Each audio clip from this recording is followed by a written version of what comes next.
Hello, welcome to Farm Talk. Once again, I've got the pleasure of visiting Clive here in Botswana, and we're talking about the Charolais upcoming auction, and that's now the Marshall Charolais. And we're going to talk about what's on offer, what you can expect, both from a breeder side and then for those who want to use them commercially, how they do things and what they want you to take back to your farm.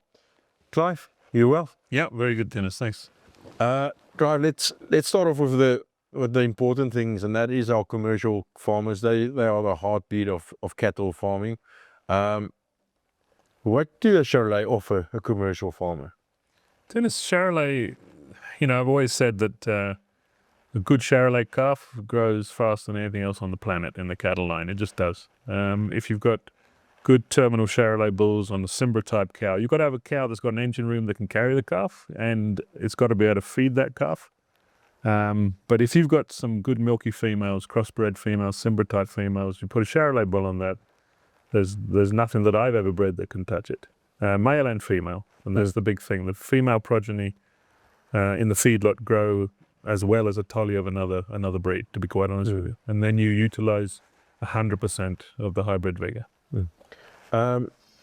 Buying a Charolais bull as a commercial guy, what does he need to look at when he looks at a bull for himself? Does he look at his own female and say, listen, I need to buy a bull of a certain size or calving ease, or what would you advise for a commercial buyer? Look, the calving ease is obviously paramount importance. Okay, in the communal areas they can't always separate cows and heifers. Okay, so you've got to have a bull that's got reasonable calving figures. But the thing that must be promoted more is obviously the growth and the muscling of the Charolais. That's what you use them for. You don't use them for anything else, to be quite honest with you. You don't use them for milk production. We use them for the growth that they offer. So those figures are what I call very, very important to us. We look for growth in our bulls, high ADG, etc. But there again, we'd never use a bull in the herd which is negative for milk. We've never done that. We've always made sure that if you look at our EBVs on our bulls, they're generally all positive for milk, because we know that guys are going to retain heifers and they're going to retain females, crossbreds, and we look after that side of it as well.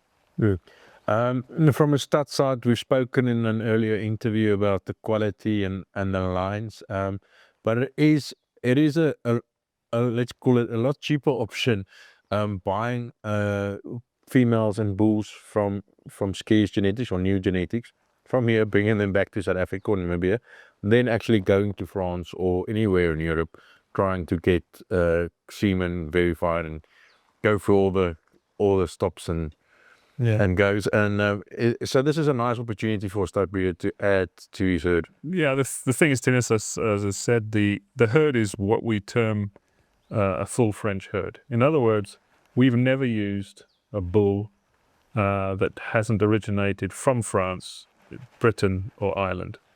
And the reason I say that is that in other parts of the world, basically in America, especially Canada, Australia, New Zealand, those sort of places, they have infused the Charolais in order to make it fit. Back in the 80s, late 70s and 80s, they used Chianina to increase the frame score. And then later on, to take the horns off, they used the Angus, etc. So they have gone outside of the breed in order to change the phenotype. If you breed full French cattle, you never go outside the breed to change the phenotype. You use animals that are within the full French herd book to change the phenotype of the cattle.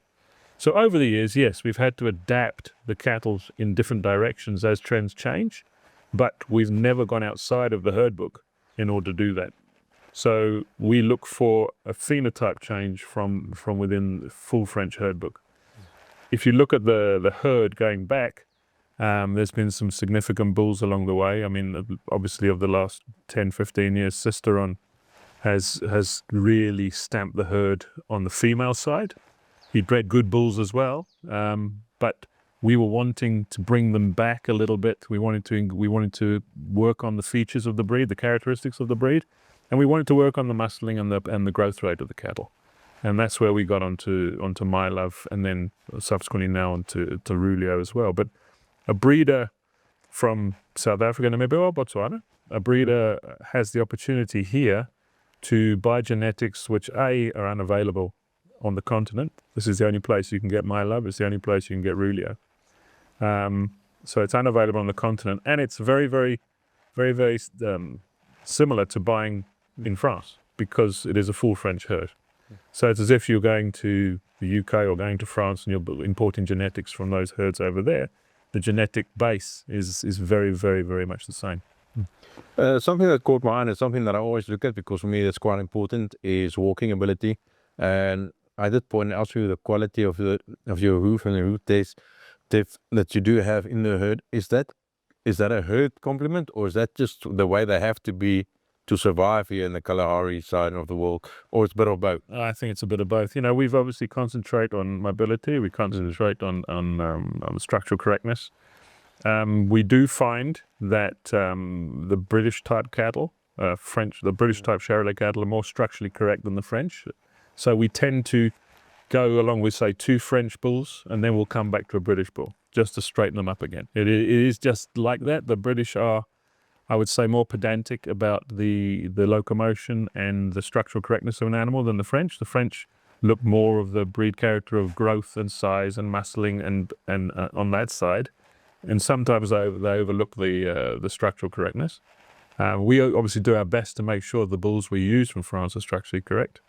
But we like to straighten them up every, say, 3 generations with a British type bull. We do.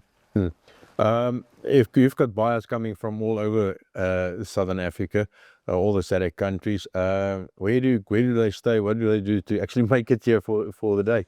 Well, no, this CSA, we're doing a package for them whereby we give them accommodation for the night, and obviously on the exports we will transport the animals to a central location in either country, either for Barbas or into Wolmaranstad or wherever.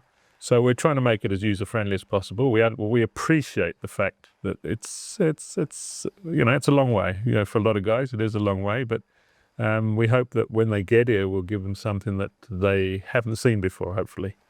I think the My Love Sons on offer, there's a couple of stud bulls in there.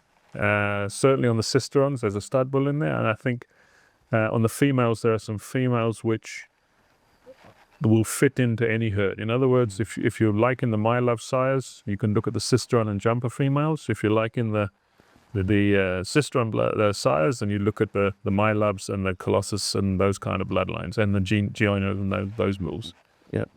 It seems like from a genetics point, or from a selection point of view, that you've been selecting for a long time a little easy muscling, sort of easy fleshing, soft muscle sort of cow in your herd, that very feminine. Maybe that's why they went very feminine in your herd. But is that something that's always been important for you as a breeder? Look, the most important trait in any herd is fertility. It is, I think it's 4 times more important than any other trait in beef production. But if you concentrate on the femininity and you try to maintain the fertility, then obviously a calf a year is what you're aiming for. And we've concentrated on that, and subsequently we've done particularly well with the ARC Farmers Weekly cows. We won it now 4 times, which I think, well, I'm pretty sure we're the only herd in Botswana that's ever won it, of any breed. But yeah, we've won it 4 times in the Charolais now, which we're very proud of.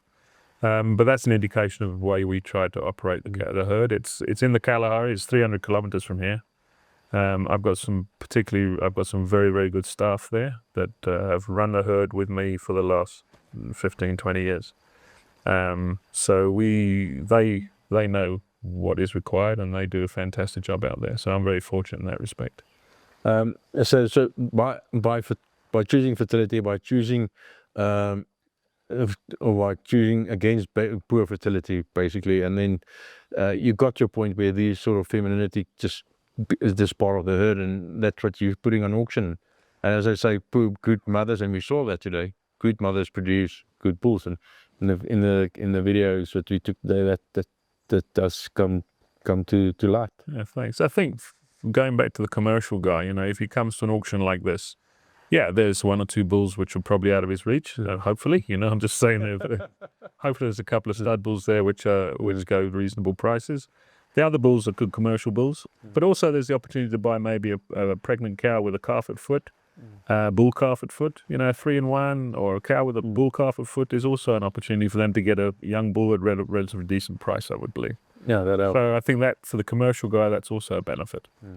Yeah, Clive, thank you very much for talking to me. Thank you for having me. It's been always lovely visiting Botswana, and I hope to come back here soon. Yeah, it's a pleasure having you, Dennis. Thank you very much.